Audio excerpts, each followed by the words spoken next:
Hello dear friends, with you Yaroslav again. Welcome to my channel, and yeah, we still discussing different cool food you can do at home and so on. So we discuss vegetarian, vegan, raw foodism, mono-raw foodist diet and so on. So if you decide for try, let's say, to be a raw foodist, so probably if you just turn it in one day, it will be quite big stress for you. Compare you eat normal food every day, like boiled, fried stuff and so on, and bam, you eat just a raw food. It might be a little bit stressful and quite difficult to turn on. So you can make some additional steps for change it slow and slow and slower. So basically the best way, I think, just add amount of raw food, raw vegetables, raw foods, nuts, seeds and so on, and increase such amount and see how it goes, how it feel like.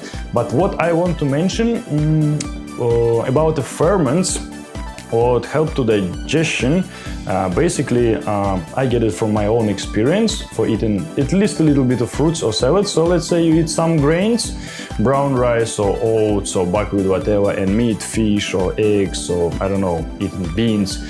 Always try to add a little bit salad to it, because it have ferments and vitamins, because everything what you cooked until more than 50 degrees, all the vitamins break up. And the minerals, basically they change the structure, so basically it will be not useful for you anymore. And ferments really easy break up as well, so all of the benefits what you might get from that you lose. So it's really necessary, if you eat some oats, let's say, or buckwheat, you add fruit there. And if you eat, let's say, basmati rice and chicken breast or whatever, add salad, always add salad. On my experience, I can say if you eat like maybe 50 grams of grains or beans, you will not feel anything. But if you eat like 100 grams of buckwheat or beans, it's a little bit heavy for digestion. But when you add salad to it, even salad with the olive oil, it feels like it digests lighter and quicker. So I try always add like at least little bit salads to food I eat. Or if I have like quite big meal already, let's say some beans and eggs, so, and don't want to make it too big for stretch my belly, so I eat salad a little bit later or maybe before. So make like extra small lunch or breakfast or whatever you can call. And how many calories you might get? 200-300 in a salad, not that much. And if you squeeze all of the vegetables, it will be like really small one. It's mostly water there. About this change to the raw foodist, if you decide to with some reason and you want to eat more raw food, but it not tastes good for you, but yeah, you can make a million different sauces, natural sauces, the 1,000 recipes in the internet. So maybe I'll make another video and show what I do sometimes, and salad will be taste quite cool. You can mix the vegetables with the fruits, let's say, if you're not really fan of vegetables or roots. Yeah, add a little bit of apples or maybe even bananas or, I don't know, grape. Always tastes nice in your salad, can make a different kind of combination.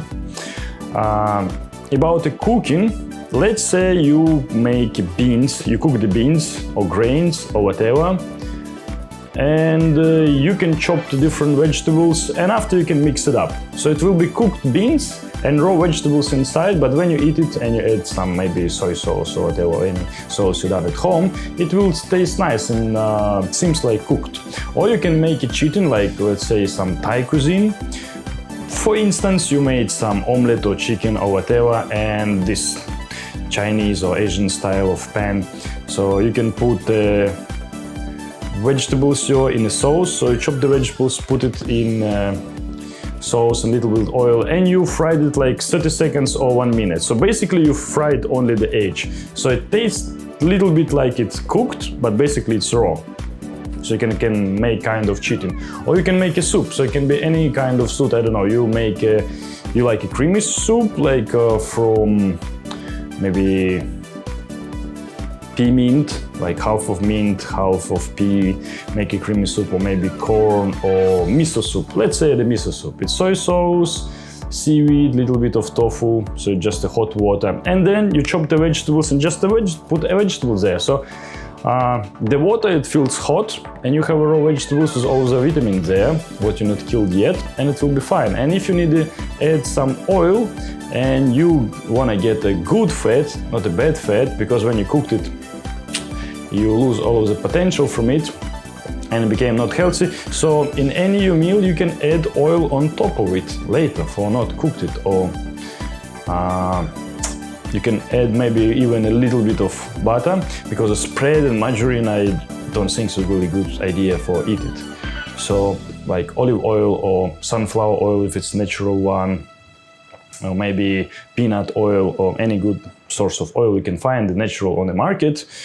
It's really difficult to find anything natural now, but who knows, you're lucky. Yeah, just add it later to your soup or whatever, and then you have like a pretty healthy meal. So basically you can find a lot of different variety of cheating. So let's say you have a pasta with a slow carbs, dark one, you cooked it, on later on you add the cottage cheese or oil on top, and you chop some, I don't know, carrots, cucumbers, some any other, I don't know what vegetables you have. Usually what I cook, I look what vegetables I have and I just cook it. But I try go on market and buy like everything, so I have all of the kind of seeds, grains, nuts and whatever.